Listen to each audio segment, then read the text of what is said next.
Today we're going to be answering a common question we hear about quite a bit: how to properly install an aftermarket shift knob on your Mustang. It's a very easy process, a couple little steps here and there to make sure that you do it properly. We're going to show you how to install a shift knob by an ASE certified technician on your Mustang. Check it out.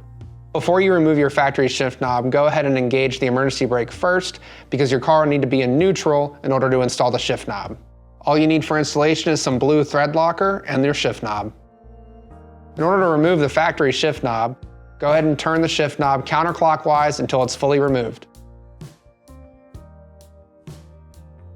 Go ahead and grab your new shift knob and the blue thread locker. You can fill up the threads on one side of the shift knob with the thread locker before installation. If you look closely, you can see how much thread locker Jamie added to the shift knob. Then carefully install the shift knob by turning it clockwise on your shifter till it moves all the way down. This is the careful part. You need to make sure that you're able to engage the car in reverse and all 6 gears before you're ready to move on to the next step. If you don't need to start the car, but go ahead and turn on accessory mode, and you can see if the rear view camera comes on by pulling the collar up and actually putting the shifter into reverse. After that, slightly back it off till the shift pattern is straight and your installation is complete.